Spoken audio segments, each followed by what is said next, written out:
When the Armory rotation hit, the surprise wasn't in what got removed, but rather what wound up staying. While the Overpass collection was a surprise, there was at least an argument surrounding it staying in the Armory for another rotation. What nobody saw coming, though, was the two oldest charm collections added with the Armory in October 2024, Missing Link and Small Arms. And with the addition of the sticker slab, which took all of the hype away from the two newest charm collections, it seemed as if the writing was on the wall to remove some of these older charms and create some hype around Valve's newest cosmetic within the game. But when things are ignored in this market or any market, that usually means there is some opportunity there, and the charm collections are no different. But this video isn't just about charms. It's a video about how Valve builds cases and collections within CS2. Because while the case format hasn't changed in over a decade, there are some hidden techniques Valve employs to change the rarity of the guns, charms, or whatever may be inside the next capsule you open. So let's dive deep. Every single way in which you get a skin in CS2 has the same drop rates. The tier in which you start at may vary, but the first tier is always around 4 in 5, 79.92%. The next tier up, in a case that would be a purple, sits at around a 1 in 6 chance, a little bit lower at 15.98%. One tier up after that, 3.2%. That would be a pink in a normal case collection.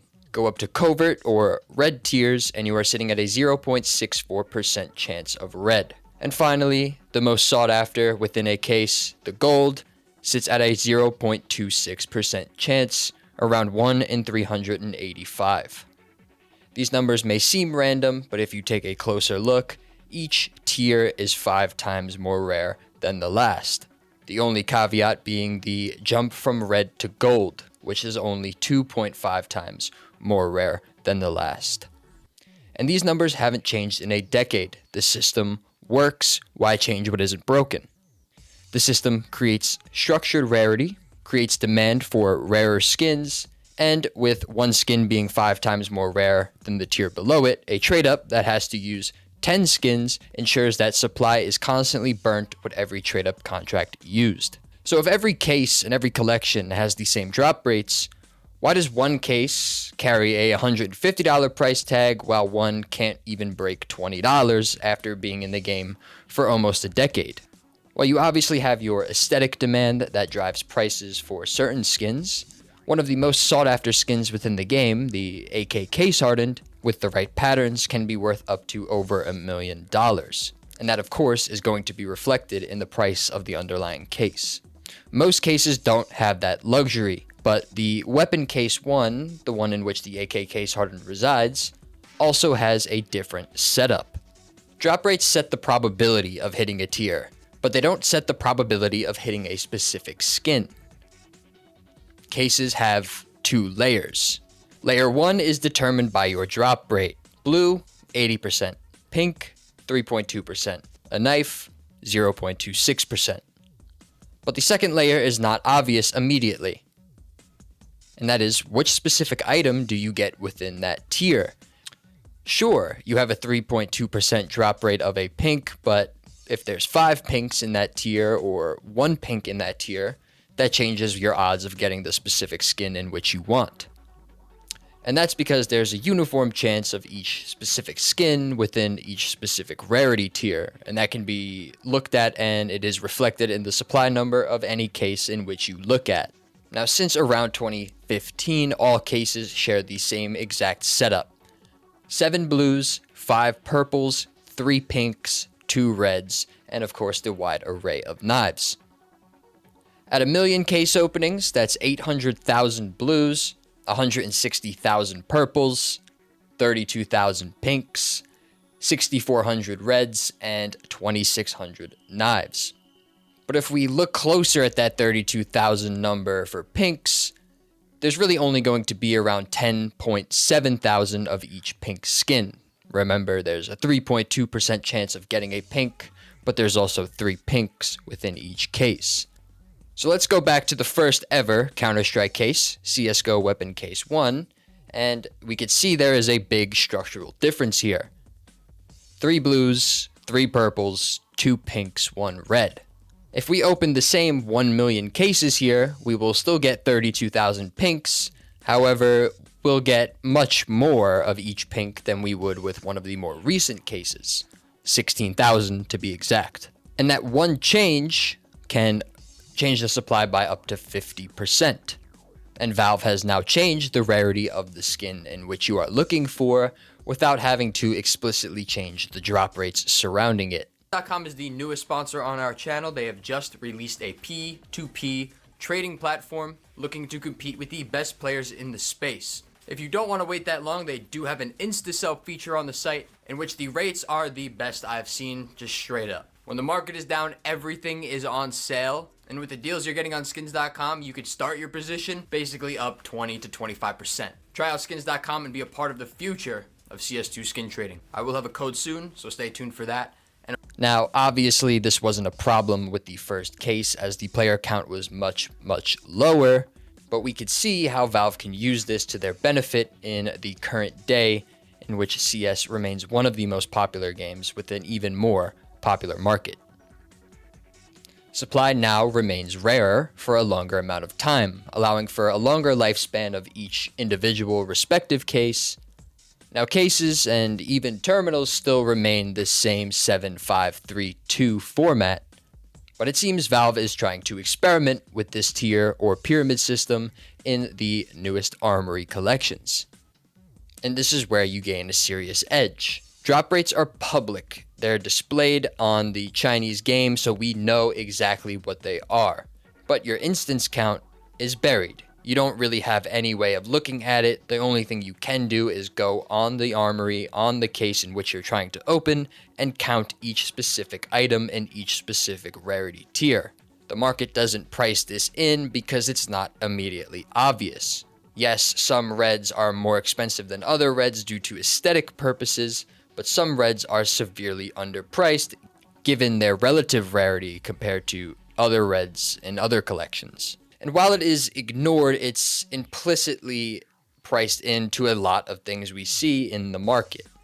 The CSGO Weapon Case 1 is so expensive because your relative odds of getting an AK case hardened are better than if the AK case hardened was in one of the newer cases. Yes, you still have a 3.2% chance of a pink when your odds of getting an AK case hardened are 50-50 within the first case and 33% in another case. That's going to severely change your ROI, and it's why the CSGO Weapon Case 1 is the price in which it is. Of course, the case is scarce, however, so are other cases. The AK case hardened and its rarity or relative rarity is really driving the price of this case specifically. And it seems Valve is toying with this in their most recent Armory collections. Charms. Charms were released in October 2024 along with the first instance of the Armory. The collections were Missing Link and the Small Arms Charms collections. And these charm collections had a pretty standard distribution as far as cases go. There were 6 blues, 5 purples, 3 pinks, and 2 reds per collection. Missing 1 blue, yes, but for all intents and purposes, roughly the same format. So, if we open 1 million of these cases, we would expect it to be pretty similar. 2 reds, 6,400 reds in total, 3,200 each. And thus the same demand. But charms are inherently different from skins. For one, most notably, there's no supply burn. You cannot use a trade-up contract to get rid of charms. And once you put a charm on a gun, unlike a sticker, you can immediately remove the charm with the charm detachment tool. And, compared to the skin's 1,000 different patterns in which it could theoretically have, the charm has 100,000. So it could withstand a longer time in the market before becoming a victim to oversupply.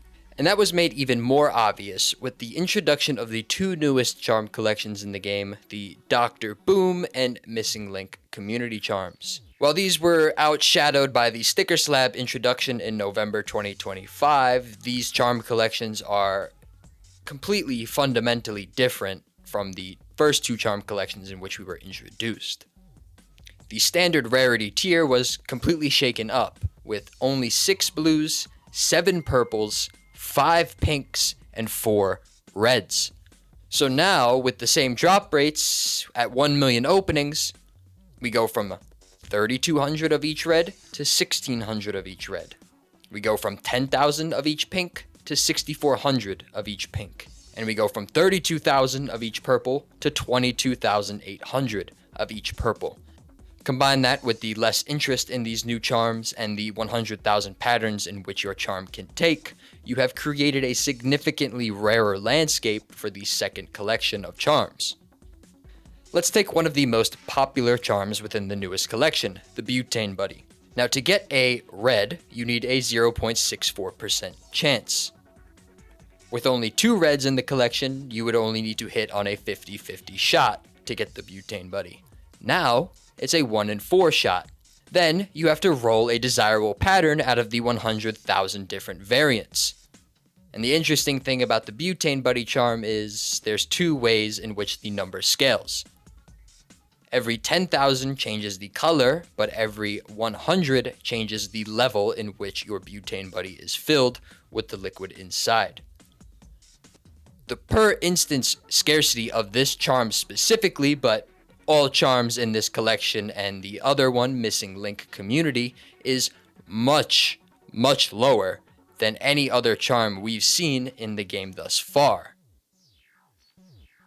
And this, of course, is by design. And this raises a question. Why did they do this? Valve obviously didn't accidentally do this. They've been making the same exact pattern in terms of instances per rarity tier in every case they've ever released. And to me, it feels like they realized these skins and charms are fundamentally different and thus require a different level of care in terms of balancing their supply. It was obviously intentional not to create trade-ups. It was obviously intentional not to create supply burn. So there needs to be a different way in which to chase your skin. And they definitely showed that with the 100,000 different patterns. And if they're keeping the charm collections in for another 6 months, that's at least 2 years in which we've had these collections, meaning that the pattern indexing at 100,000 is probably doing a decent job at maintaining price levels for this collection. But when charms become oversupplied in the future as more charm collections enter the game, it seems that Valve is hedging themselves by putting 4 reds, 5 pinks in each of these cases, such that there is not a relative oversupply of any specific charm within the game. And when you take into account the 100,000 different patterns, you might only have 2 to 3 in each specific number. Because while the Butane Buddy might be one charm, a charm with a 20,000 pattern index and a 40,000 pattern index and a 80,000 pattern index are completely different. They might as well be different charms from one another. So if we have, for example, 1 million Butane Buddies, there may be 1 million Butane Buddies on the surface, but really only 100,000 of each color and 10,000 of each fill level.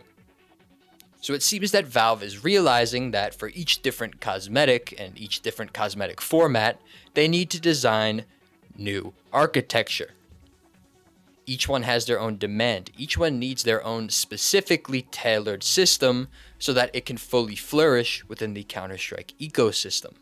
And while this is one of the first instances of Valve changing the instances per rarity tier, it is not exclusive to these charm collections, and we'll cover that in a new video.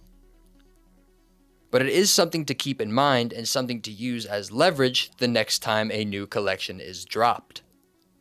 Count the items in each tier, because the rarity tier chances don't change, but when the instances change, your drop rates do technically change a little bit.